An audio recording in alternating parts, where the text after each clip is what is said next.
ओम श्री परमात्मने नमः। श्री परमात्मने नमः। अथ वेदांत दर्शन वेदांत दर्शन शांति पाठ। शांति पाठ। ओम पूर्णमदा पूर्णमिदं पूर्णमिदं पूर्णात् पूर्णमुदच्यते पूर्णात् पूर्णमुदच्यते पूर्णस्य पूर्णमादाय पूर्णस्य पूर्णमादाय पूर्णमेवावशिष्यते। पूर्णमेवावशिष्यते। ओम शांति शांति शांति।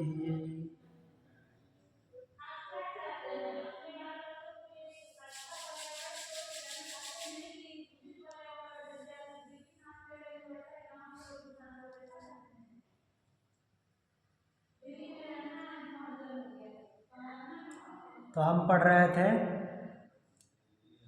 वेदांत दर्शन तृतीय अध्याय चतुर्थ पाद।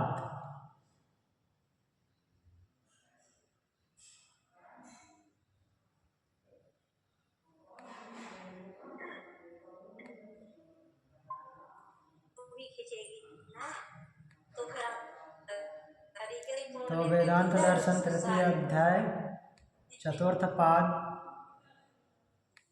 चाचा कह रहे हैं बहन जी के साथ एक फोटो निकलवाएगा। एक मिनट।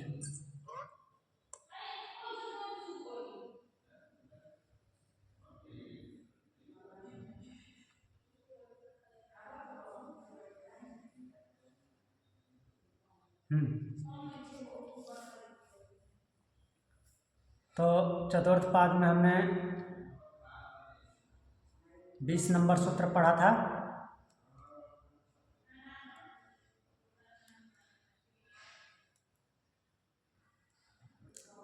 विधिर्वा धारणवत, ये हमने देखा था जिसमें ओम शांति माता जी 20वें सूत्र में हमने देखा था जिसमें क्या निर्देश था कि जो महर्षि बादरायण व्यास जी हैं वो आचार्य जैमिनी को उत्तर देते हुए क्या बोल रहे हैं कि वो भी किसके माध्यम से, श्रुति के माध्यम से उत्तर दे रहे हैं और बोल रहे हैं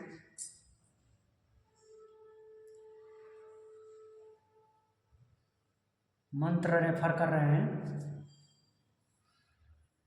ब्रह्मचर्यं परिसमाप्य गृही भवेत्, गृही भूत्वा वनी भवेत्, वनी भूत्वा प्रव्रजेत्, यदि वेतरथा ब्रह्मचर्यादेव प्रव्रजेत गृहाद् वा वनाद् वा यदा हरेव विरजेत तदा हरेव प्रव्रजेत।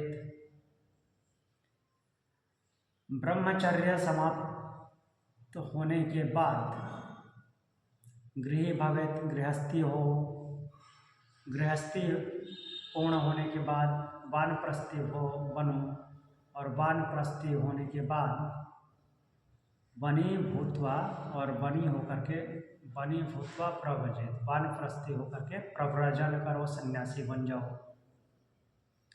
यदि वेदरथा ब्रह्मचर्यादेव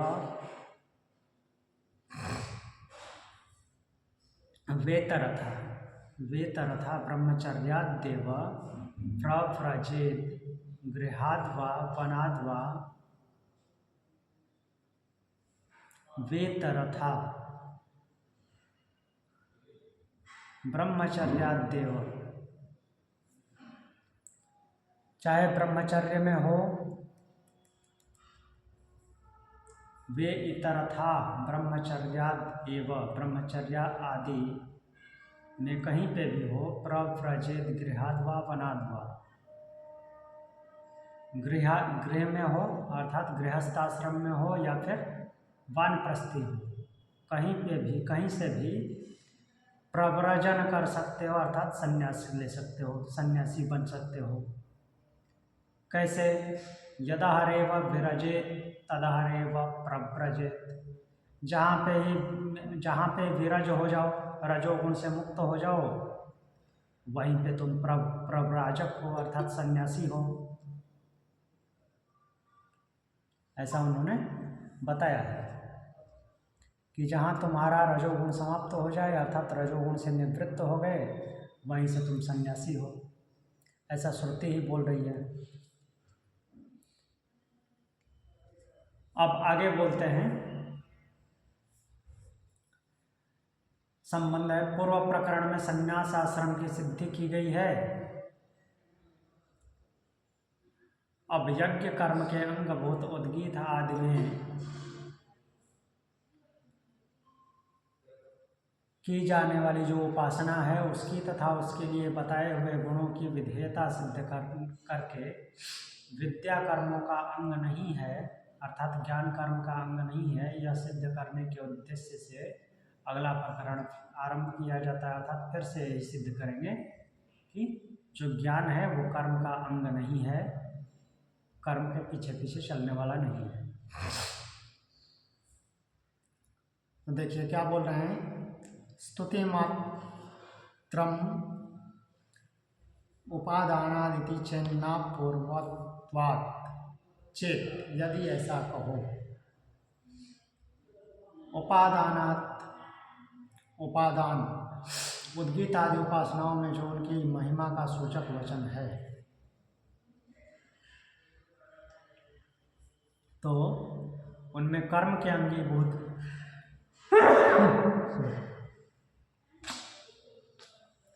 कर्म के अंगभूत उद्गीत आदि को लेकर वैसा वर्णन किया गया है। इसलिए स्तुति मात्रम, वह सब केवल स्तुति मात्र है। स्तुति मात्र मतलब कहने के लिए।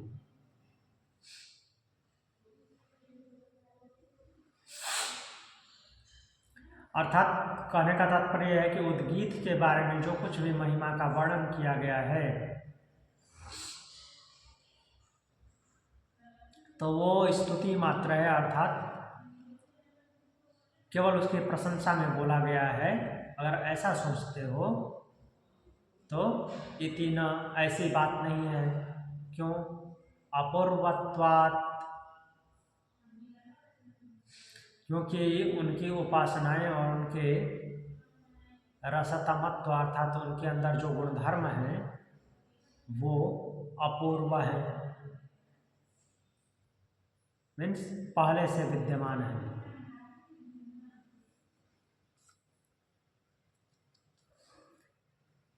तब इसको कहाँ से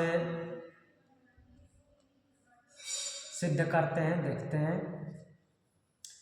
यदि मान लीजिए कि ऐसा कहते हैं कि जो उद्गीत है वह रसों का भी उत्तम रस है, परमात्मा का आश्रय स्थान और पृथ्वी आदि रसों में 8वां सर्वश्रेष्ठ रस है, ऐसा कहाँ बोला गया है?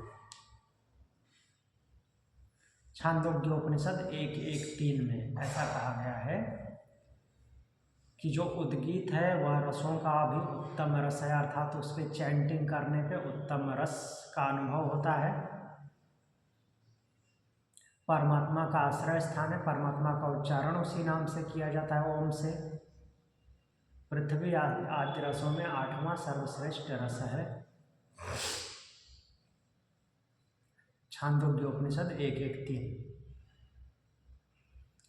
तो इस प्रकार से जो उद्गीत के विषयों का वर्णन है वह केवल स्तुति मात्र है, क्योंकि यज्ञ के अंगभूत उद्गीत को लेकर ऐसा कहा गया है। यज्ञ के अंगभूत बोलने का तात्पर्य क्या है कि यज्ञ में ओम ओम बोलते रहते हैं, उसकी प्रशंसा में ऐसा बोला गया है।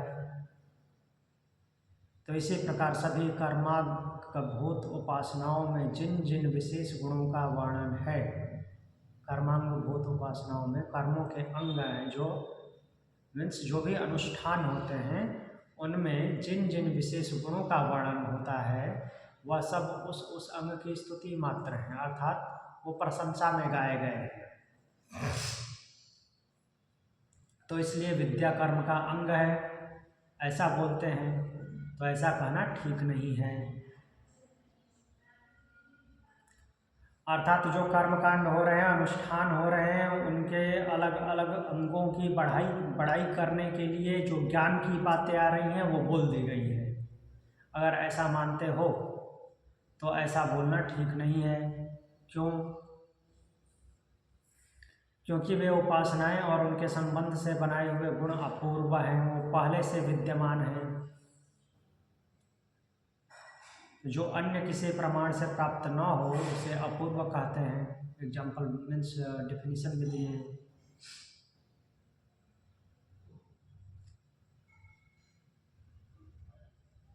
मीन्स वह स्वतः सिद्ध है। इन उपासनाओं और उनके गुणों का न तो अन्यत्र कहीं वर्णन है और न अनुमान आदि से ही उनका ज्ञान होता है, अतः उन्हें अपूर्व माना गया है। तो इसलिए यह कथन स्तुति के लिए नहीं किंतु उद्गीत आदि को प्रतीक बनाकर उनमें उपास्य देव की भावना करने के लिए स्पष्ट प्रेरणा देने वाला है। अर्थात ये ओम है या और किसी ज्ञान की बातों का जो वर्णन है, किसी और कर्मकांडिक अनुष्ठान के अंगों की व्याख्या की गई है या कुछ ऐसा है, तो वो सब कुछ वो पहले से अपने स्वतः अपने वास्तविक रूप में है। वह किसी की स्तुति करने के लिए नहीं बोले गए हैं।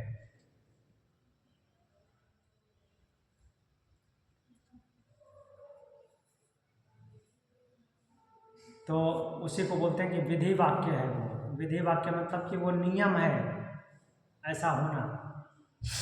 अतः विद्या कर्म का अंग नहीं है, ज्ञान कर्म का अंग नहीं है, अर्थात उसके पीछे रहने वाला नहीं है। फिर से ध्यान रखना है, कर्म जहाँ पे भी आ रहा है सकाम कर्म की बात हो रही है, निष्काम कर्म नहीं।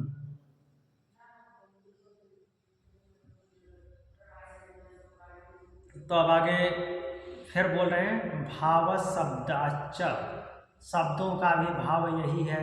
शब्दों का भाव मतलब उपनिषदों का भाव, उपनिषदों का भाव भी यही है। इसके अलावा भाव शब्द इस प्रकार उपासना करनी चाहिए थी, विधिवाचक शब्दों का स्पष्ट प्रयोग होने के कारण भी यह सिद्ध होता है। अर्थात उपनिषदों में ऐसा ही वर्णन मिलता है। तो देखते हैं कौन कौन से उपनिषद में क्या क्या वर्णन मिलता है। केवल अपूर्व होने से ही उसे विधि वाक्य माना जाता हो ऐसी बात नहीं है कि वो उसी रूप में पाए जाते हैं तो इसलिए विधि वाक्य माने जाए, क्या नहीं, ऐसा बोलना ही है।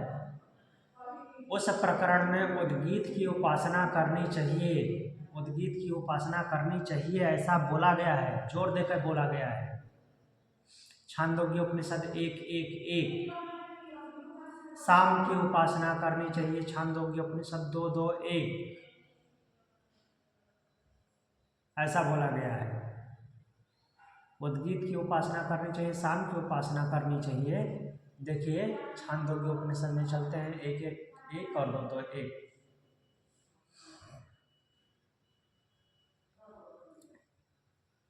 छांदोग्य उपनिषद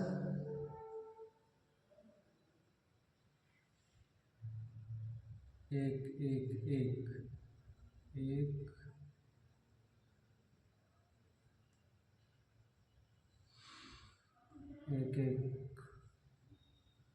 देखिए यहाँ पे पहला मंत्र ही है छांदोग्य उपनिषद का, प्रथम अध्याय, प्रथम खंड, प्रथम मंत्र।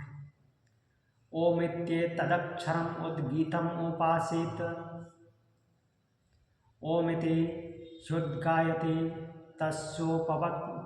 तस्योपव्याख्यानम् ओम इति एतद अक्षरम उद्गीतम उपासेत।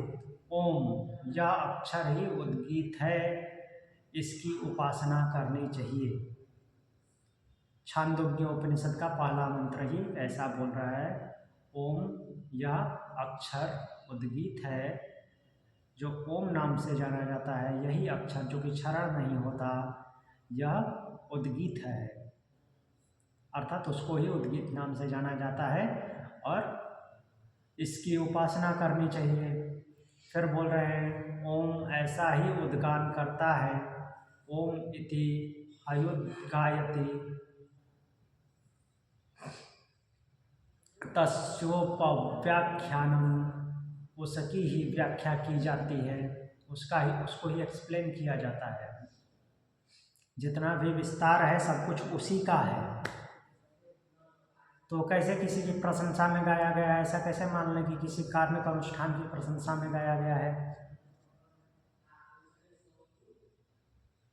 फिर दो दो एक पे चलते हैं। इसमें पूरा वर्णन है, सब कुछ उत्पत्ति उसी से हो रही है।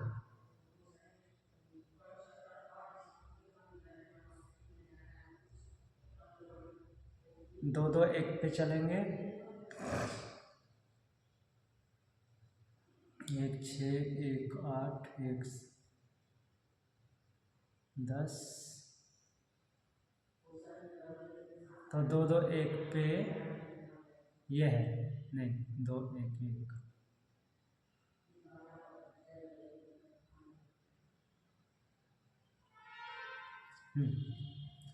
इधर देखिए 2 2 1 में क्या बोला गया है, लोकेषु पंचविद्यम सामोपासित पृथ्वीं हिंकारा अग्नि प्रस्तावो अंतरिक्षम उद्गीता आदित्य प्रतिहारो द्यौर्निधम इत्युर्ध्वेषु।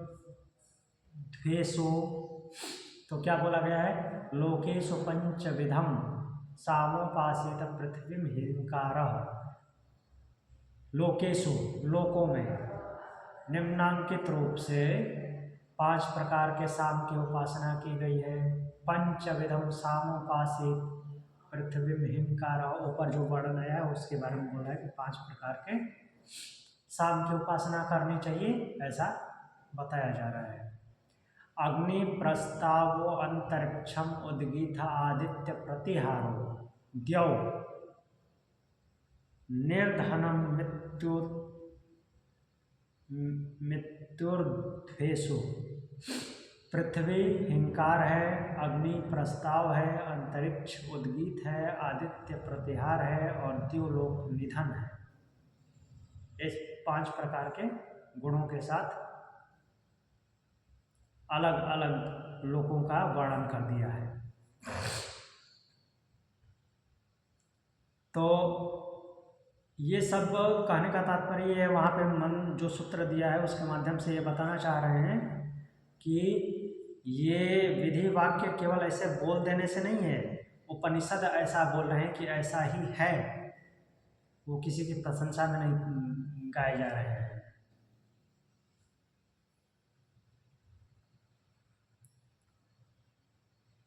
तो अभी फिर से वापस चलते हैं सूत्र पे।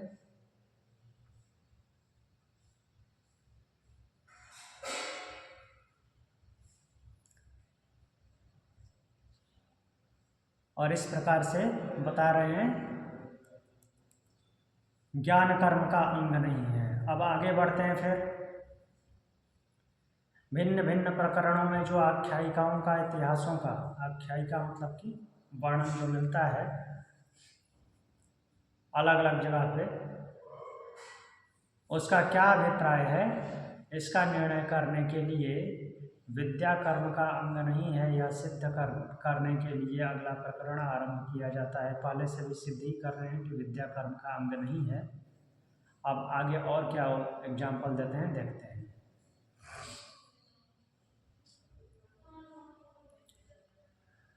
पारिप्लवार्था इति चेन्न विशेषितत्वात् चेतना चेत, यदि ऐसा कहो परिप्लवार्था, पारिप्लवार्था अर्थात जो पारिप्लवार्थ अर्थात उपनिषदों में वर्णित जो आख्यायिकाएं परिप्लव नामक कर्म के लिए हैं, तो इतना ऐसा नहीं है। विशेषितत्वात्, क्योंकि परिप्लव कर्म में कुछ ही आख्यायिकाओं का विशेष रूप से ग्रहण किया गया है। अब परिप्लव क्या है वो भी देखते हैं। उपनिषदों में जो यम और नचिकेता, देवता और यक्ष, मैत्रेयी और याज्ञवल्क्य, यही सब है ना परिप्लव। परिप्लव नहीं, आख्यायिका, अर्थात जिनको कहानी का माध्यम बनाया, कहानी का रूप दिया गया है, कैरेक्टर्स को लेकर के, जिसको कि आख्यायिका मतलब कि आख्यान, इतिहास, व्याख्यान जिसके माध्यम से किया गया है उसको बोलते हैं। तो यम नचिकेता संवाद है, देवता और यक्ष, मैत्रेयी, याज्ञवल्क्य, प्रतर्दन और इंद्र। तो इसमें से एक तो बृहदारण्यक उपनिषद से है, एक कठोपनिषद से है, और बाकी सब कहाँ से है? छांदोग्य उपनिषद में। छांदोग्य उपनिषद में अलग अलग कैरेक्टर्स हैं, वो केवल एक कैरेक्टर का नहीं है। तो प्रतर्दन और इंद्र, जनश्रुति और रैक्व। जनश्रुति और रैक्व ये पता है। जनश्रुति जो राजा हैं और रैक्व जो छकड़ा चलाने वाले एक ऋषि हैं, जिनको ढूंढना बहुत मुश्किल हो गया है। ढूंढते हुए कैसे पाए गए हैं? अपने छकड़े में तब की जो बैलगाड़ी है उसके नीचे लेटे हुए खुजली कर रहे हैं। तो वो उस तरह के ऋषि हैं। तथा याज्ञवल्क्य और जनक आदि की कथाएं, जो कि फिर से बृहदारण्यक में आती हैं, वे यज्ञ संबंधी परिप्लव नामक कर्म के अंगीभूत हैं। क्योंकि परिप्लवमाचच्छित परिप्लव नामक वैदिक उपाख्यान कहें, इस विधि वाक्य द्वारा श्रुति में उसका स्पष्ट विधान है। अर्थात परिप्लव शब्द से ही उसको जाना जाता है, जो कि वैदिक उपाख्यान है, अर्थात ऐसे संवाद। अश्वमेध याग में, अर्थात अश्वमेध यज्ञ नामक जो अनुष्ठान है उसमें जो रात्रि के समय कुटुंब सहित बैठे हुए राजा को अध्वर्यु उपाख्यान सुनाता है वही परिप्लव कहलाता है। ऐसा परिभाषा है परिप्लव की। जब अश्वमेध यज्ञ होता है उस समय रात्रि के समय कुटुंबी जो बैठे होते हैं, तो कुटुंबी अर्थात जो राजा अश्वमेध यज्ञ करवाता है उनको अध्वर्यु ज्ञान की बातें सुनाता है। अध्वर्यु कौन होता है?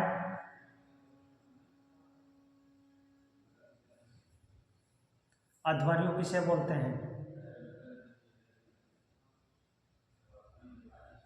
नहीं पता? होता किसे बोलते हैं?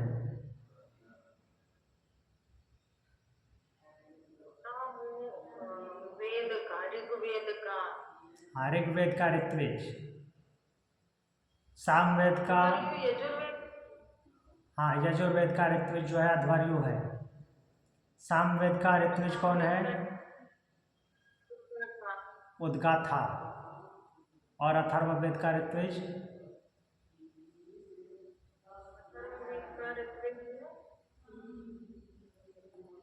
ब्रह्मा। तो अध्वर्यु उपाख्यान सुनाता है अश्वमेध यज्ञ में, तो उसी को परिप्लव बोलते हैं। तो इस परिप्लव कर्म के लिए ही उपयुक्त कथाएं हैं, अर्थात उसमें ये सब सुनाई जाती हैं। बट लेकिन फिर बोल रहे हैं कि यदि ऐसा कोई कहे तो ठीक नहीं है, क्योंकि ये कोई बनावटी कथा नहीं बनाई गई है कि इन कहानियों को अश्वमेध यज्ञ में सुनाओ। ये वास्तव में ऐसा हुआ है।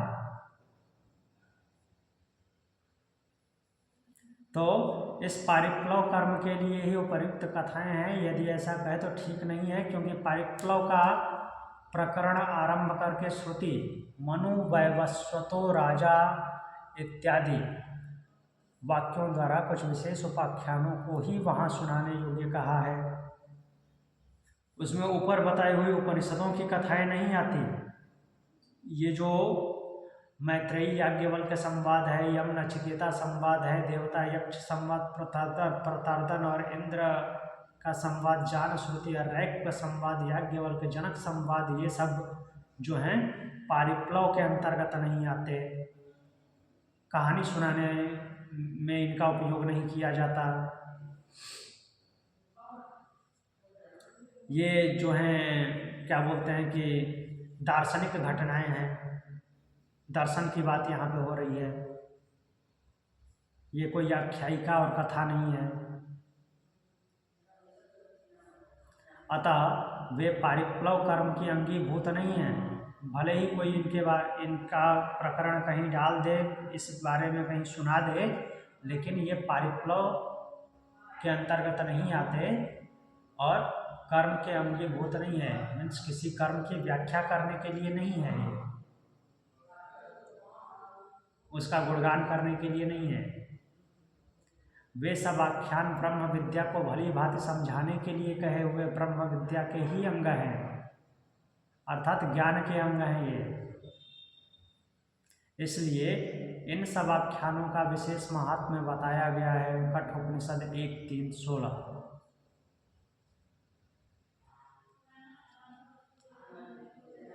तो देखिए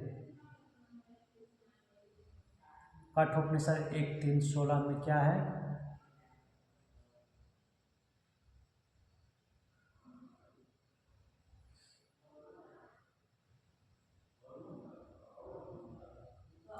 पेज नंबर बताइए।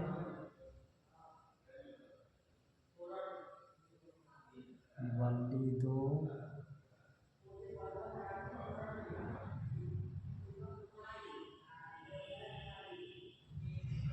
1:3-16।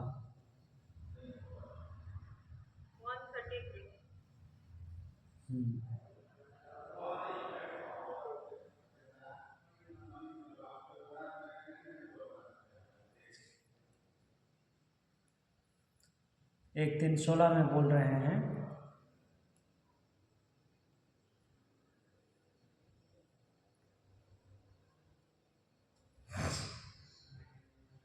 एक मिनट रुकिए, इसको सेट करने दीजिए।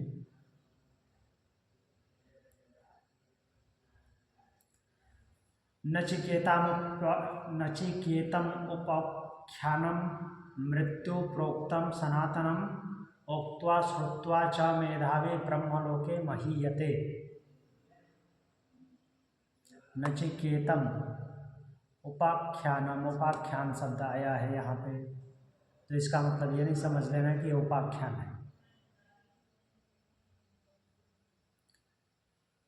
मृत्यु प्रोक्तम सनातनम उक्तम श्रुत्वा च मेधावी ब्रह्मलोके महीयते। बुद्धिमान मनुष्य मृत्यु प्रोक्तम,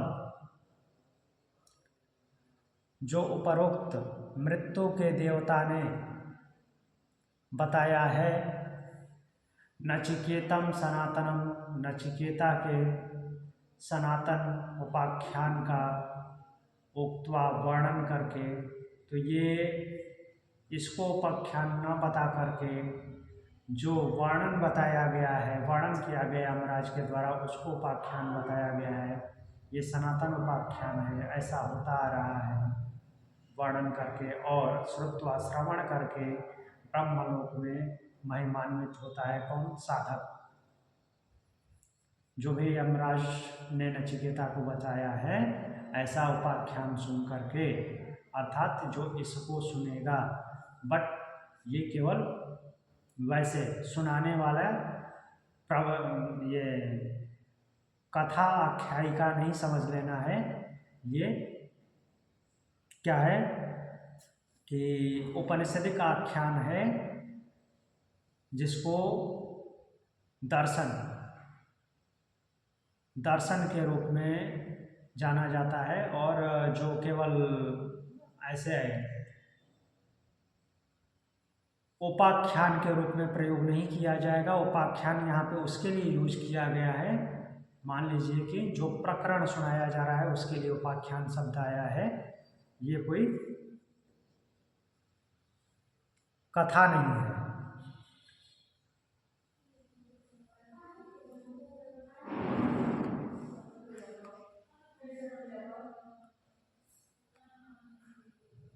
एक मिनट,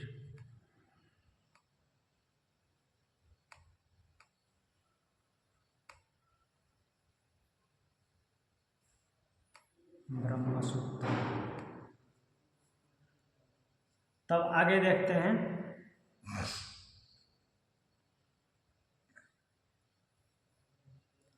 तो यहाँ पे जो भी प्रकरण आया है उसको महत्व से, उनका महत्व समझते हुए उनकी बात करनी है। इन सब को अगर कहीं पे रेफरेंस के रूप में सुनाते हैं तो उनके महत्व को समझते हुए उनको सुनाना है, ऐसे मनोरंजन के लिए नहीं।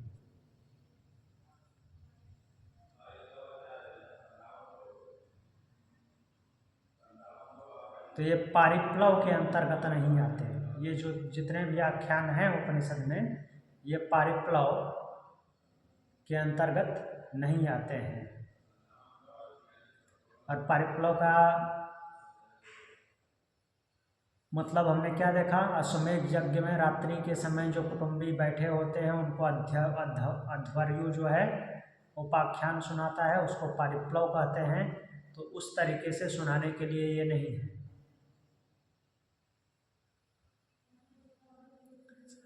प्रकारांत से इसी बात को दृढ़ करते हुए कहते हैं, तथा चैक वाक्य तो पबंधात, तथा च इस प्रकार उन आख्यायिकाओं को पारिप्लवार्थक न मान करके, अर्थात परिप्लव नहीं है, रात को कथा सुनाने वाले कथा सुनाने के लिए नहीं है, ऐसा नहीं मानना है कि वो रात को कथा सुनाने के लिए है। विद्या का ही अंग मानना चाहिए, अर्थात वे ज्ञान के अंग हैं।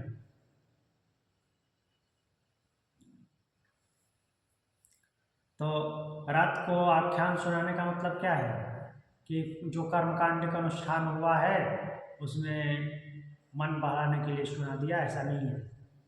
वो ज्ञान के अंग है। एक वाक्यतोपबंधात, क्योंकि उन उपाख्यानों की वहाँ कही हुई विद्याओं के साथ एक वाक्यता देखी गई है। अब एक वाक्यता किस उपलक्ष्य में बोल रहे हैं? तो बोल रहे हैं कि कथाओं को परिप्लव कर्म का अंग न मानकर वहाँ कही हुई विद्याओं का ही अंग मानना उचित है। अर्थात जिस परिप्रेक्ष्य में उनमें बातें की गई है, जिस ज्ञान को उसमें डिलीवर किया गया है, बताया गया है, उस ज्ञान का अंग है, न कि वो किसी अनुष्ठानिक कर्म का अंग है। क्योंकि सन्निकट होने से इन विद्याओं के साथ ही इनका संबंध हो सकता है। विद्या में रुचि उत्पन्न करने तथा परम ब्रह्म के स्वरूप का तत्व सरलता से समझाने के लिए इन कथाओं का उपयोग किया गया है। ये संवाद माध्यम यहाँ पे क्यों लाया गया है? छांदोग्य उपनिषद और बृहदारण्यक उपनिषद में या फिर कठोपनिषद में, ताकि ब्रह्म विद्या को आसानी से समझा जा सके, इसलिए ऐसा बनाया गया है संवाद के रूप में। उसका कहीं इस प्रकार से संबंध नहीं जोड़ना है कि अनुष्ठान में वो रात्रि कथा के प्रकरण में यूज हो। तो वो जिस विद्या को, जिस ज्ञान को वहाँ पे बताया गया है, उसी के वो अंगीभूत है, उसी के अंग हैं। उनको ब्रह्म विद्या को समझाने के लिए संवाद का माध्यम, संवाद के रूप में अपनाया गया है कि अच्छी तरह से ब्रह्म विद्या को समझाया जा सके। इस प्रकार इनका उन प्रकरणों में वर्णित विद्याओं के साथ एक वाक्यता रूप संबंध है। एक वाक्यता का मतलब यही है कि जो विद्या वहाँ पे बताई गई है उस विद्या से उसका संबंध है, न कि किसी और रूप में उसका संबंध है। किसी के जीवनचर्या से उसका कोई लेना देना नहीं है। वो ब्रह्म विद्या को समझाने के लिए संवाद का माध्यम अपनाया गया है। याज्ञवल्क जनक, याज्ञवल्क मैत्रेयी, नचिकेता यम, और जो रैक्य और कौन से जानुश्रुति, तो इनको माध्यम बनाया, इनके द्वारा संवाद जो किया गया है, इनके बीच में जो संवाद हुआ है वो ब्रह्म विद्या को समझाने के लिए, समझने के लिए है, न कि उनका रैक्य और जानुश्रुति, जनक, याज्ञवल्क्य, जनक, मैत्रेयी या फिर नचिकेता, यमराज, इनके जीवनचर्या से, इनकी जीवनी से उसका कोई लेना देना नहीं है।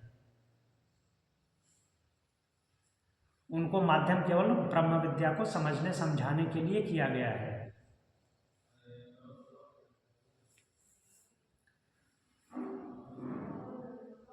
तो उसी को एक वाक्यता बोला गया है। एक वाक्यता संबंध है, अर्थात केवल ज्ञान को समझाने का संबंध है वहाँ पे उनसे, न कि उनके जीवनचर्या से कोई संबंध है। इसलिए ये सब आख्यान ब्रह्म विद्या के ही अंग हैं, कर्मों के नहीं, अर्थात कार्मिक अनुष्ठान के नहीं, ज्ञान के अंग हैं। ऐसा मानना ही ठीक है।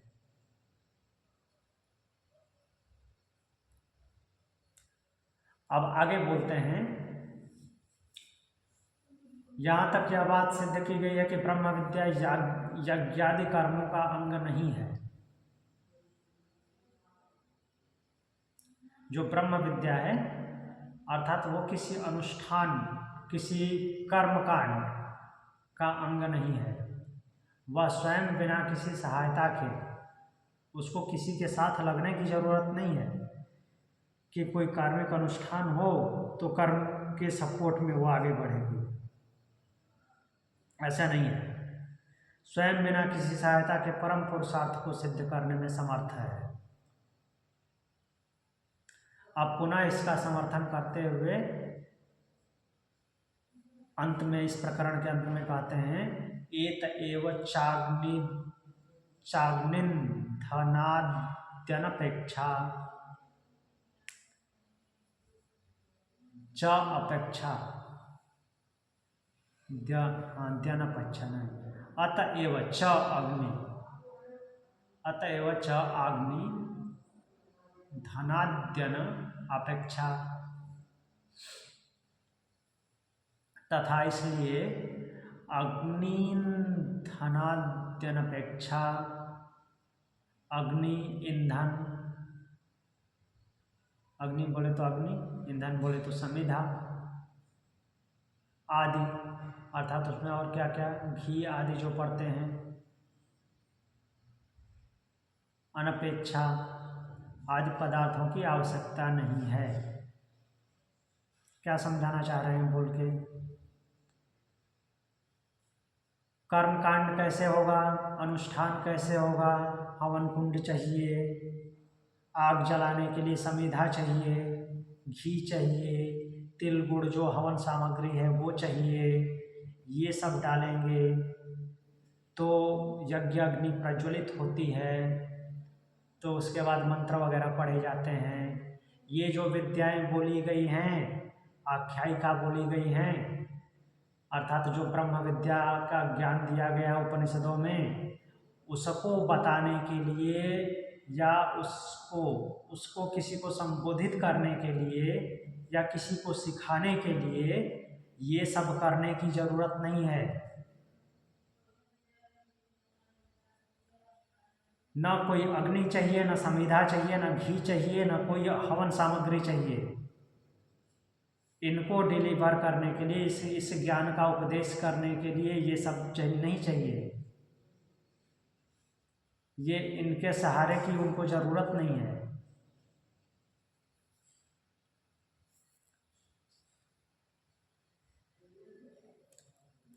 देखिए एक्सप्लेन कैसे कर रहे हैं। यह ब्रह्म विद्या रूप यज्ञ अपना ध्येय सिद्ध करने में सर्वथा समर्थ है, अपने आप ही समर्थ है। जो कुछ भी डिलीवर करना है, जो कुछ ज्ञान देना है, वह स्वयं में सिद्ध है। इनको बोलने के लिए कोई अग्नि, समिधा, घी आदि पदार्थों की जरूरत नहीं है। याज्ञिक अनुष्ठान नहीं करना है। यह पूर्ण होते ही स्वयं परमात्मा का साक्षात्कार करा देते हैं, अर्थात इनमें खुद ही वो ज्ञान है जो परमात्मा साक्षात्कार अर्थात उसकी अनुभूति करा देते हैं, परमात्मा को जना देते हैं, अर्थात आपको उस ऊंचाई तक लेकर के जाते हैं कि आप वैसा हो जाते हैं। इसमें कोई अग्नि, समिधा और घी वगैरह की जरूरत नहीं पड़ती। इसलिए इस यज्ञ में अग्नि, समिधा, घृत आदि भिन्न भिन्न पदार्थों का विधान न करके केवल एक परम ब्रह्म परमात्मा के स्वरूप का ही प्रतिपादन किया गया, उस परम ब्रह्म के बारे में बताया गया है। उस मार्ग पे आपको चलना है केवल। भगवत गीता में भी भगवान कृष्ण ने इस बात का समर्थन इस प्रकार किया है। देखिए 4:24 में क्या बोलते हैं। ब्रह्मार्पणम ब्रह्म हविर ब्रह्माग्नौ ब्रह्मणम हुतम ब्रह्मणाहुतम। ब्रह्मार्पणम ब्रह्म हविर ब्रह्म अग्नौ ब्रह्मणाहुतम ब्रह्मैव तेन गंतव्यम ब्रह्म कर्म समाधिना। तो क्या बोल रहे हैं, ब्रह्मार्पणम ब्रह्म हवि ब्रह्माग्नौ ब्रह्मणाहुतम। अर्पण करना रूपी क्रिया क्या है, ब्रह्म है। हवि जो आहुति दी जा रही है वो भी ब्रह्म है। ये ऐसा यज्ञ है जिसमें अग्नि, समिधा, घृत, वो हवन सामग्री इनकी जरूरत नहीं पड़ती, वो सब कुछ ब्रह्म ही है। जिसका आपको ज्ञान करना है वही ये सब कुछ है।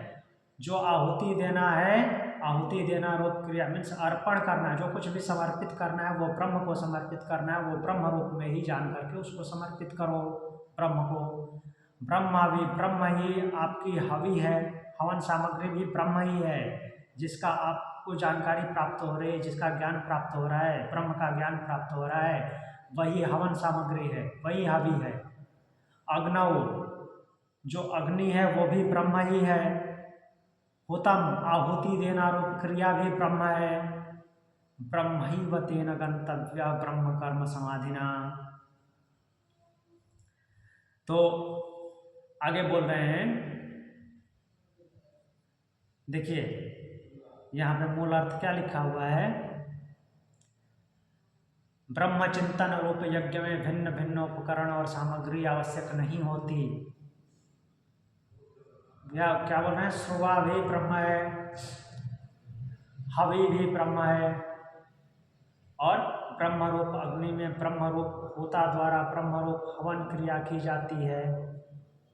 सब कुछ ब्रह्म ही है। उस ब्रह्म चिंतन रूप कर्म में ब्रह्मैव तेन गंतव्य कर्म में समाहित हुए साधक द्वारा जो प्राप्त किया जाने वाला फल है, ब्रह्मैव तेन गंतव्य जो ब्रह्म में जाने वाला है, ब्रह्म कर्म समाधिनः ब्रह्म कर्म रूप क्रिया में जो हवन रूपी क्रिया है, तो ब्रह्म चिंतन रूप कर्म में समाहित हुए साधक द्वारा जो प्राप्त किया जाने वाला फल है वह भी ब्रह्म ही है। अर्थात नीचे से लेकर के आपके ब्रह्म में समाहित होने तक सब कुछ ब्रह्म ही ब्रह्म है। हमने उपनिषदों में भी अच्छे से पढ़ा है कि ब्रह्म के अलावा और कुछ भी नहीं है। केवल आपको उसकी अनुभूति की जरूरत है, अर्थात उसके जैसा होने की जरूरत है।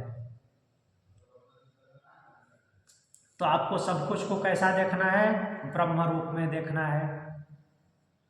सब कुछ ब्रह्म ही है। तो इस प्रकार यह ब्रह्म विद्या उस परम पुरुषार्थ की सिद्धि में सर्वथा स्वतंत्र होने के कारण कर्म की अंगीभूत नहीं है, अर्थात ये कर्म का अंग नहीं है। भगवत गीता भी बोल रही है, भगवान बोल रहे हैं सब कुछ ब्रह्म है। ब्रह्मार्पणम ब्रह्म हवि ब्रह्म अग्नौ ब्रह्मभूतम ब्रह्मैव तेन गंतव्य जो ब्रह्म के पास जाने वाला है, ब्रह्म कर्म समाधिना जो ब्रह्म में समाधिस्थ होने वाला समबुद्धि है, वो मीन्स उसका जो फल है वो परिणाम होना भी ब्रह्म ही है। तो ब्रह्म बोलने का मतलब क्या है? ज्ञान। तो जब सब कुछ ब्रह्म ही है अर्थात सब कुछ ज्ञान ही है, तो जो ये विद्या हो गई, विद्या है, वो कर्म का अंग कैसे हो सकती है? नहीं है। वो खुद अपने आप में ज्ञान है।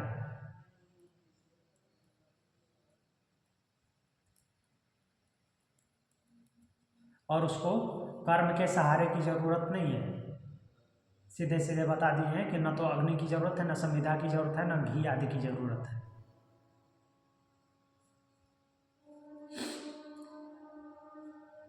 फिर अब आगे बोल रहे हैं कि अब यहाँ यह जिज्ञासा होती है कि क्या ब्रह्म विद्या का किसी भी यज्ञ याग आदि अथवा सम दम आदि कर्मों से कुछ भी संबंध नहीं है? जो ब्रह्म विद्या है उसका कोई यज्ञ याग, सम दम आदि अर्थात समन करना, दमन करना, इंद्रियों को शांत करना, वश में करना, इन सब से उसका कोई लेना देना नहीं है। क्या इसमें किसी भी कर्म की आवश्यकता नहीं होती? अतः इसका निर्णय करने के लिए आगे प्रकरण बोलते हैं, सर्वापेक्षा च यज्ञादेश श्रुते रस्वत च, इसके अलावा सर्वापेक्षा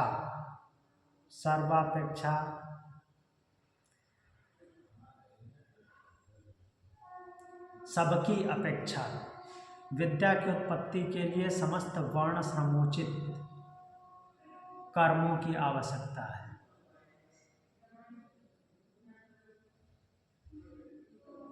यज्ञ आदि श्रुते, क्योंकि यज्ञ आदि कर्मों को ब्रह्म विद्या में हेतु बताने वाली श्रुति है। यज्ञ आदि श्रुते, यज्ञ आदि की श्रुति है। अश्ववत, कैसे? अश्ववत, घोड़े के जैसे।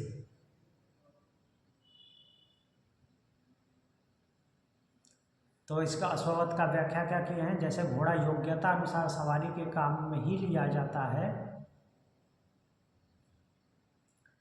प्रासाद पर चढ़ने के कार्य में नहीं, उसी प्रकार कर्म विद्या की उत्पत्ति के लिए अपेक्षित है। कर्म जो है विद्या की उत्पत्ति के लिए अपेक्षित है, मोक्ष के लिए नहीं, जो हम पहले से बात करते आए हैं। जो है कर्म है वो विद्या की उत्पत्ति के लिए अपेक्षित है। विद्या मीन्स ज्ञान का अर्जन हो, मीन्स ज्ञान की वृद्धि हो, इसके लिए कर्म की जरूरत है, मोक्ष के लिए कर्म की जरूरत नहीं है। अर्थात कहने का तात्पर्य क्या है? ये नहीं है कि मोक्ष का चिंतक है, विचारक है, या अर्थात जिसको मोक्ष प्राप्त करना है, वो मोक्ष जिसका ध्येय है, वो कर्म करेगा ही नहीं, ऐसी बात नहीं बोल रहे हैं। मतलब मोक्ष के द्वार पर जाकर के, जहाँ पर मोक्ष आपको मोक्ष प्राप्त होने वाला है, उस स्टेज पर जाकर के कर्म की जरूरत नहीं है। कर्म विद्या के अनुष्ठान के लिए है, विद्या की उत्पत्ति के लिए, अर्थात जैसे जैसे कर्म करते जाएंगे ज्ञान बढ़ता जाएगा, इस रूप में कर्म की जरूरत है।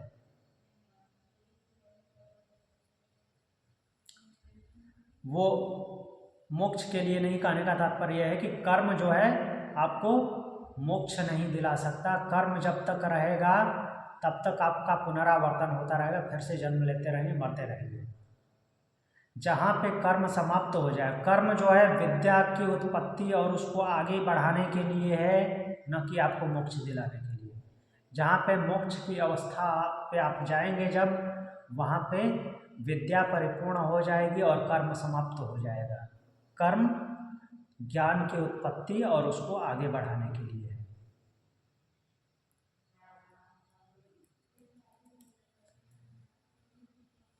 तो क्या बोल रहे हैं, देखिए, यह सर्वेश्वर है, यह समस्त प्राणियों का स्वामी है।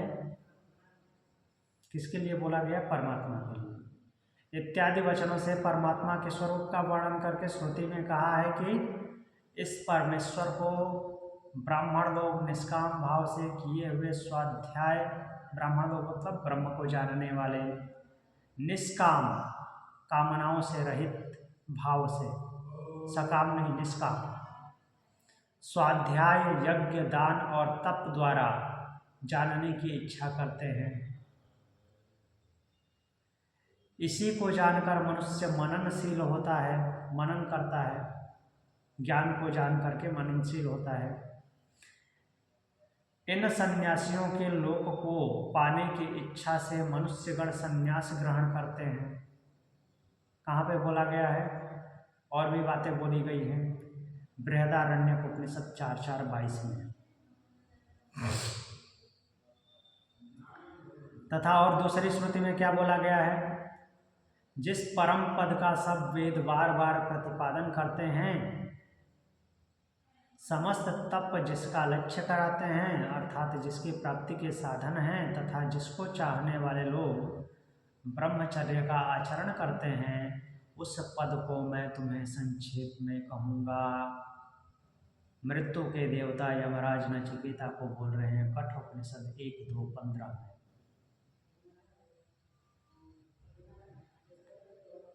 तो यहाँ से इससे क्या सिद्ध होता है कि जो मीन्स उस ज्ञान को देने के लिए जो कुछ की जरूरत पड़ रही है, उसका माध्यम कर्म है, न कि मोक्ष का। तो श्रुति के इन वचनों से यह सिद्ध होता है कि परमात्मा के तत्व को जानने के लिए सभी वर्णाश्रमोचित कर्मों की आवश्यकता है। वर्णाश्रमोचित यहाँ पे क्यों शब्द दे रहे हैं कि चाहे ब्रह्मचर्य आश्रम का कर्म हो, गृहस्थाश्रम कर्म हो, वानप्रस्थी का कर्म हो या सन्यासी का कर्म हो, सभी जो कर्म कर रहे हैं और जो मोक्ष की तरफ अग्रसर है, अर्थात ब्रह्म विद्या की तरफ अग्रसर हैं, तो उनका कर्म ज्ञान को प्लावित करने के लिए, अर्थात उसको बढ़ाने के लिए, ऊपर उठाने के लिए है, न कि वो कर्म आपको मुक्ति दिलाने के लिए है। कर्म ज्ञान को बढ़ाने के लिए, मुक्त करने के लिए नहीं। ज्ञान बढ़ता जाएगा, ज्ञान की पराकाष्ठा हो जाएगी, आप मुक्त हो जाएंगे, ये रूल है। इसीलिए भगवद गीता में भी भगवान ने कहा है, क्या बोला है? 18वें अध्याय का 5वां और 6वां श्लोक लेते हैं। मोक्ष संन्यास योग, यज्ञ दान तपः कर्म न त्याज्यम कार्यमेव तत्, यज्ञो दानम तपश्चैव पावनानि मनीषिणाम्, एतान्यपि तु कर्माणि संगम त्यक्त्वा फलानि च कर्तव्यानीति में पार्थम निश्चितम मतमुत्तमम। बोल रहे हैं कि यज्ञ दान तप और कर्म न त्याज्य, त्यागने योग्य नहीं है। भगवान बोल रहे हैं यज्ञ दान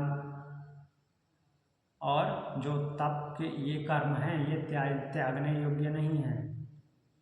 इनका अनुष्ठान तो करना ही चाहिए।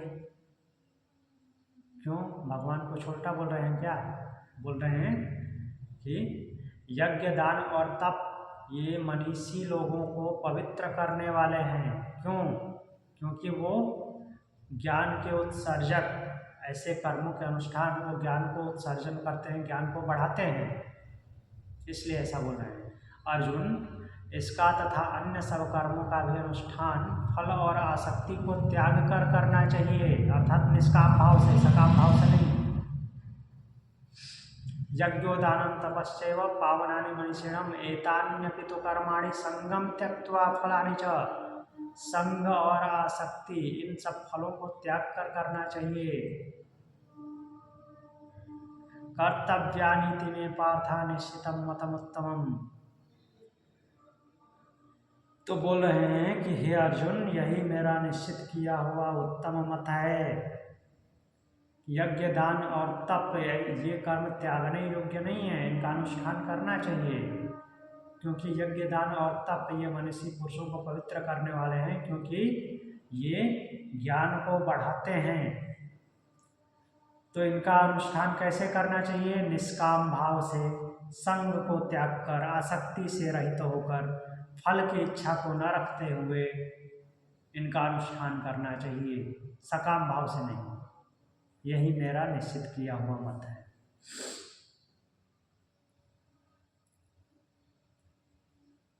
आगे क्या बोल रहे हैं देखिए, जिसका जैसा अधिकार है उसी के अनुसार शास्त्रों में वर्ण और आश्रम संबंधी कर्म बताए गए हैं। ये 1 मिनट आगे देख लेते हैं।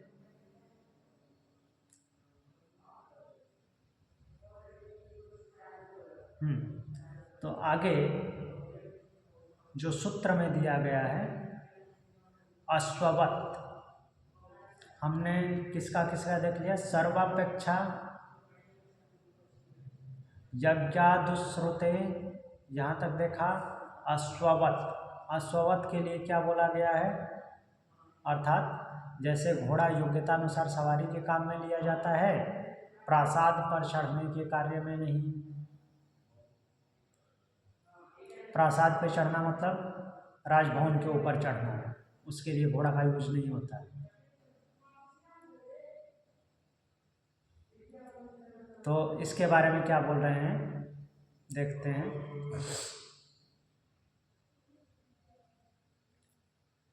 कि श्रुति में बतलाए हुए ब्रह्म प्राप्ति के साधनों में जिन साधनों को लेकर जो साकार साधन अग्रसर हो रहा है, उसे अपने वर्ण आश्रम और योग्यता अनुसार अन्य शास्त्रविद कर्मों का अनुष्ठान भी निष्काम भाव से करते रहना चाहिए।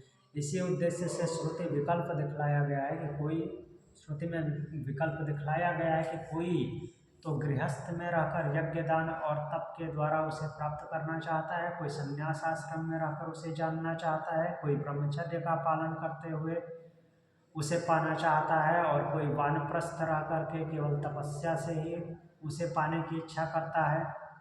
मीन्स जहाँ पे जो कार्मिक अनुष्ठान है उसके माध्यम से उसको प्राप्त कीजिए। कोई स्पेसिफिक रूल नहीं है कि ऐसा ऐसा करोगे तभी वो प्राप्त होगा। वो कार्मिक अनुष्ठान आपके ज्ञान को बढ़ाने के लिए हैं। तो जहाँ पे जिस वर्ण में जो कार्मिक अनुष्ठान है उसका उपयोग करते हुए अपने ज्ञान को बढ़ाइए और ब्रह्म विद्या को प्राप्त कीजिए। इस प्रकार ब्रह्म ज्ञान की प्राप्ति के लिए कर्म अत्यंत आवश्यक है। जहाँ पे जो आपका कर्म बनता है वो आवश्यक है, बट परमात्मा की प्राप्ति में उनकी अपेक्षा नहीं है। कोई ज़रूरी नहीं है कि वैसा करने से ही वो परमात्मा प्राप्त होगा। ब्रह्म विद्या से ही उस फल की प्राप्ति सिद्ध होती है। अर्थात जब आपको उस विद्या का, वो जो ब्रह्म विद्या है उसका जब ज्ञान होगा, अर्थात ब्रह्म का ज्ञान होगा, जब उसकी अनुभूति होगी तो उसका फल सिद्ध होगा। इसके लिए सूत्रकार ने अश्व का दृष्टांत दिया है। जैसे योग्यतानुसार घोड़ा सवारी के काम में लिया जाता है, अर्थात उस ज्ञान को अर्जित करने के लिए जिस कर्म की आवश्यक, जो कर्म आपको करना उचित समझ में आ रहा है वो कर्म करके उस ज्ञान का अर्जन कीजिए।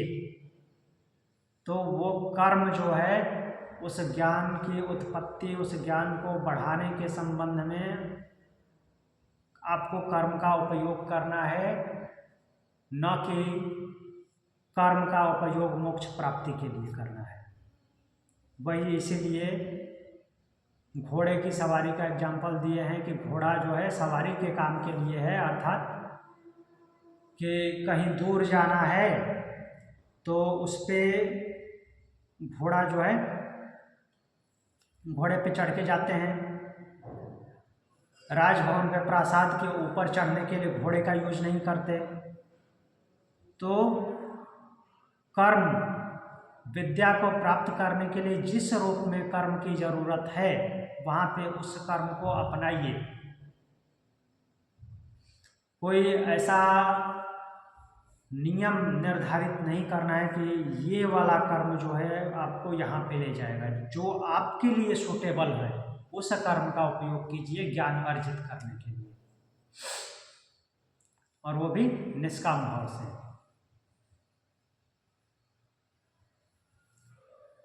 तो यहाँ पे देखिए, प्रासाद पर चढ़ने के लिए घोड़ा कार्य में नहीं लाया जा सकता, उसी प्रकार कर्म ब्रह्म विद्या के प्राप्ति में सहायक है, ब्रह्म के साक्षात्कार में नहीं। तो घोड़े का एग्जाम्पल क्यों दिए हैं? अर्थात घोड़ा रास्ता पर चलने के लिए, दौड़ने के लिए उपयुक्त है, न कि बिल्डिंग के शिखर पे चढ़ने के लिए, राजभवन के शिखर पे चढ़ने के लिए नहीं है। तो वैसे ही कर्म जो है, ज्ञान का रास्ता दिखाने के लिए कर्म का यूज करना है, ब्रह्म प्राप्ति के लिए कर्म उपयुक्त नहीं हो सकता, अर्थात वो ब्रह्म को प्राप्त नहीं करा सकता। ब्रह्म को प्राप्त तो ज्ञान ही कराएगा।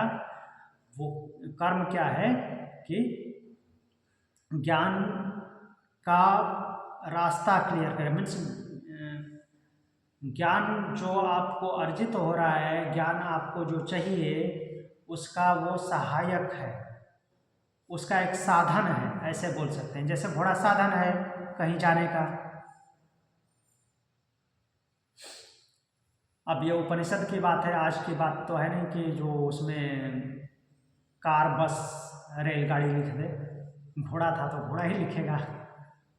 बेसिकली माध्यम की बात की उन्होंने। हाँ, कर्म माध्यम करता है ज्ञान प्राप्ति के लिए, लेकिन उनसे ब्रह्म नहीं मिलेगा। हाँ जी, साधन है, ब्रह्म विद्या का साधन है। आपको ब्रह्म की प्राप्ति कौन कराएगा? ज्ञान कराएगा, न कि कर्म। कर्म का यूज, कर्म का उपयोग साधन के रूप में करना है, ये बोल रहे हैं। तो आज के लिए इतना ही, आज की कक्षा यहीं पे रोकते हैं। और कुछ पूछना है?